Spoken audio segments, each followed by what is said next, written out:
story about the time I got taken in by a Bedouin tribe in Petra, slept in a cave, and almost got the police called on me. So I arrived at the park at 6:30 in the morning because I wanted to beat the crowds and, get the Instagram pictures. And I came with this Polish lady that was staying in my hostel, and we had a really good time, but then I lost her. So I was just standing at the treasury admiring it, and this guy came up to me that worked for the government. He was getting these shots for me. He knew all the angles. He has been doing this for years. So we got to chatting, and he invited me to go to his family home in the middle of Petra to see their cave. Before anyone comes at me, he did not have any creepy vibes. He was being very genuine, and of course I said yes to the opportunity. It was so cool to see where they lived, and yes, they did give me permission to film. I did ask beforehand. I ended up spending the afternoon there and having lunch, and they were playing with my camera, and we were playing with the little kids, and it was so much fun, and they were honestly so kind and genuine. They then decided they wanted to give me a tour and take me even further into Petra, so they gave me their donkey, Shakira, and I had to lead Shakira all the way through the mountains. At this point, I had no idea where I was, but I was just kind of going with the flow of everything. So we started hiking through the most beautiful mountain ranges for a few hours, and I swear these guys are professional photographers because the pictures and videos they took of me are absolutely insane. It does seem like,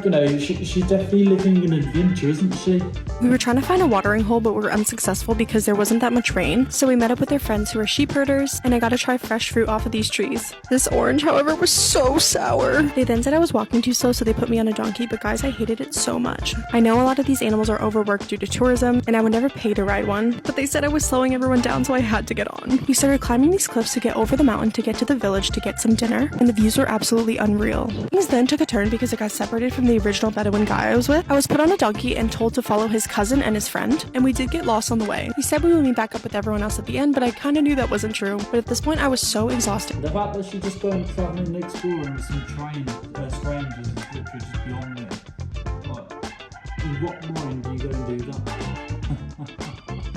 I'd been hiking since 6 in the morning. We ended up doing a 3-hour trek to this guy's cave by the light of the moon. And when we got there, we watched some Bedouin TV and started making dinner. The views from this cave were absolutely insane, and the stars were really bright as well. We sat around and talked about American politics, Jordanian politics, and just life in general. We had great conversation, however, it was absolutely freezing. So we ate our dinner. This is how they cook the bread. And then after dinner, I absolutely passed out. Wanna see where I stayed last night? We cooked dinner on the fire. We hung out there. We slept out there for a while. Here is the cave.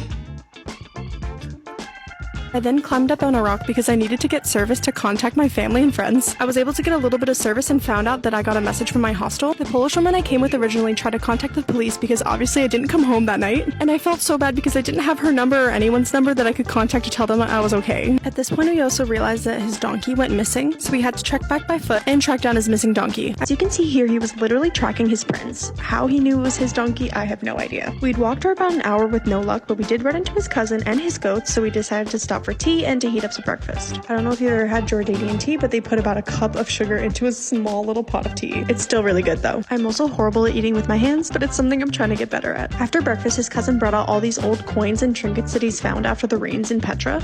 Some of these coins are over 2,000 years old, and I thought they were so cool. We then went on round 2 of the donkey hunt, but this time we acquired a truck. This was the bumpiest ride of my life, and there are no roads there, but you could see that we were driving in a dried up riverbed. It was so much fun though because it felt like I got my own private tour of Petra. We then stopped again because we saw their aunt and they wanted to say hello. I've noticed that time doesn't really exist here. Like, they spend their time doing what they love and they have such a tight-knit community. We had no luck finding the donkey, but we did, however, acquire a new one, and we decided to go visit the monastery. However, on the way we ran into his friends, so we stopped to chat and drink sage tea. We then made our way on foot through the back entrance, which I highly recommend because you get a view of the Black Mountains as well as the West Bank. The Bedouin man then insisted that I shouldn't have to walk, so he found me a mule. I'm not really sure where he kept getting these animals from, but the views were insane. I then took a rest on the side of this cliff, and then we finally made it to the monastery. And guys, it was so impressive. Yeah, she seems to be having a really good time, isn't she? Huge adventure for her, fair play to her. I'm glad she enjoyed it because, when else would she get to experience something like that?